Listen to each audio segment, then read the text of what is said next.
We'll start in a bear position, hands beneath shoulders, knees beneath hips. We'll slowly curve our backs. Make sure you do this controlled. Our head follows, gazing in front or upwards, slowly making the transition and rounding our backs. We'll do this for a couple of times to bring some mobility in the tissue of our spine. So we curve and we round, curve and round. Okay, next up, let's open up the spine and correct some of that bad posture we create throughout the day. Open your arms one by one to the sky and make sure you twist from the upper back. Knees always stay even in the mat. A great tip for this is to make big movements and really reach for the sky. And then threading the needle with your arm and think about bringing your shoulder, the back of your shoulder, to the ground. Okay guys, a good tip to feel if you're doing the movement correctly is to notice where you're feeling this exercise. Normally you should be feeling it in the middle of your back and the posterior part of your shoulder. If this is not the case, then you should probably position your shoulder a bit more over your hand, so you're really twisting that upper spine. Okay, do this at around 5 to 10 times each side, and then you're pretty open up.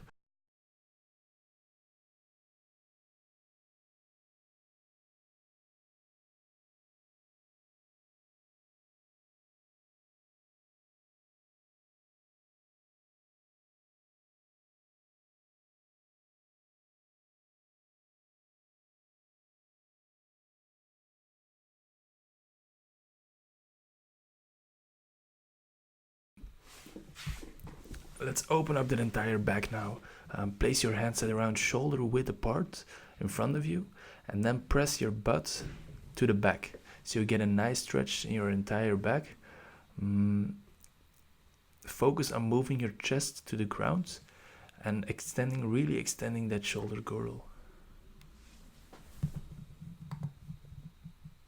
If at any given time in this video you feel the need to press pause or just to take a little bit more time during a movement, definitely feel free to do so.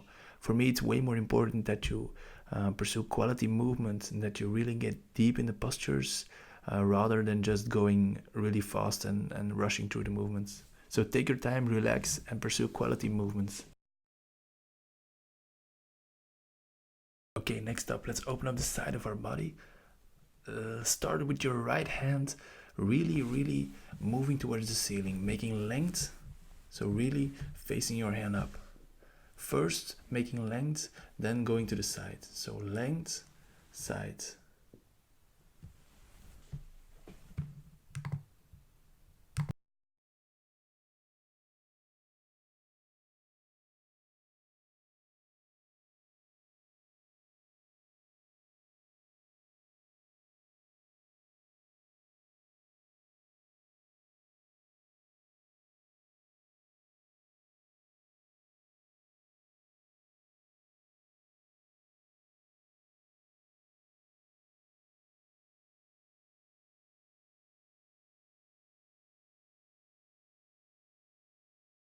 I don't know about you guys, but by the time I was finished with this, my upper body felt really loose. So I figured out it was time to start with the lower body. Let's start with your right leg in front of us. Make sure your heel is firmly pressed into the ground. Your weight shifts forwards, making the knee pass the 90-degree angle. Upper body always stays upright, and you might place your hands on your knees if it feels more comfortable. You should feel a good stretch by now in the front of your left leg. Left hand touches the ground, right hand reaches for the ceiling. To make this stretch even more intense, straighten your back leg and lift it from the ground. If you want to open up the hips, turn your knee to the outside, but only as far as you can.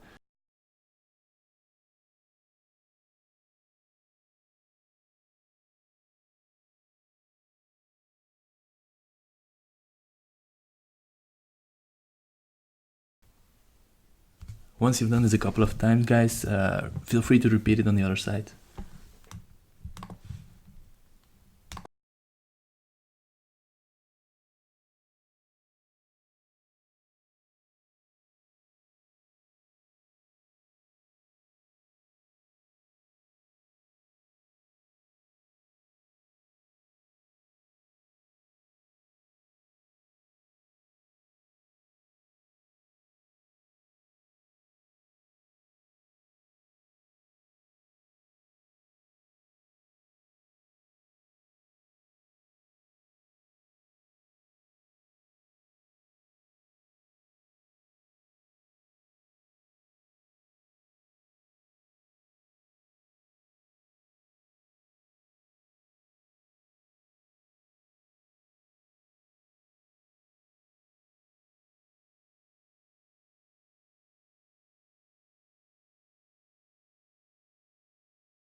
Okay, some chest openers.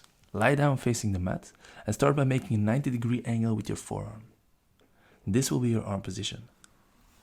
Next, you press it into the mat, making sure your shoulder stays as close to the ground as your body currently allows, and twist to the opposite direction using your right leg to come over your left. A quick tip, guys, don't hinge your neck but keep it neutral and in the same position as your spine. Alright, now the other side. A quick tip, guys, feel free to notice if there's any difference between the two sides. The part that's feeling a little bit more intense today will probably need some extra work. It's completely normal, just spend some extra time in the areas that are tight today.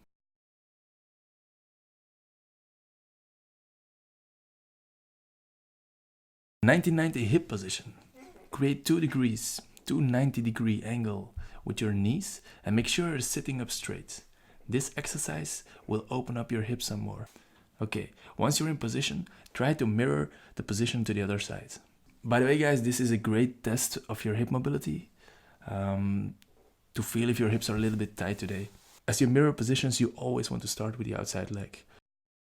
I have to be honest, it will take some time getting used to these exercises, but once you understand the movement, it goes rather quickly.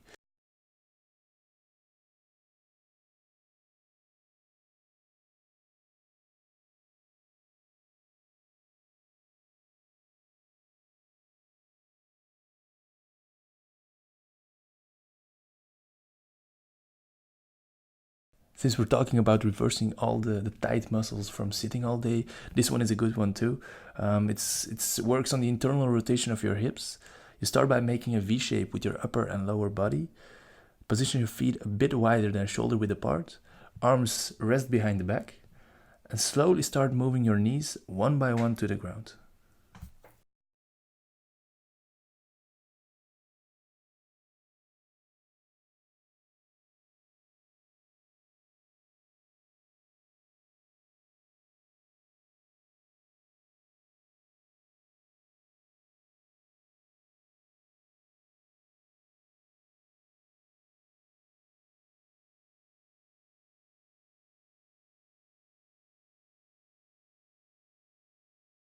Alright, time for some squats.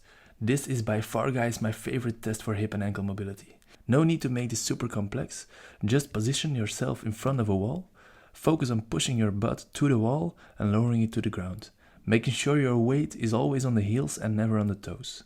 So, hips first go back, then they go down.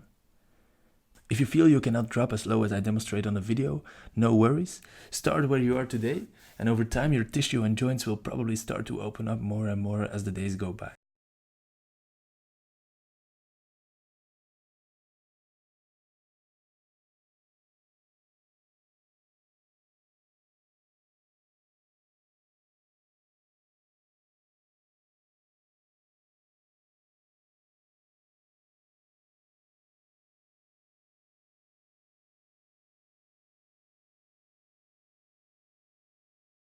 Next up, I will show you 2 variations of the squats.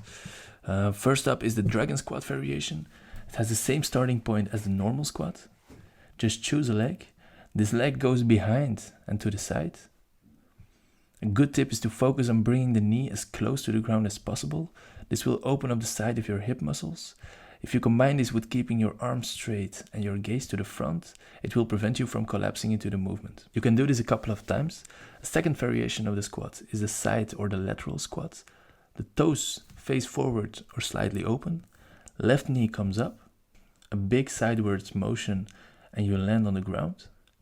Press the hips, just like the normal squat. Press the hips backwards. And a good tip is also to do this in front of a wall so you can really focus on pressing the hips back to the wall once in position.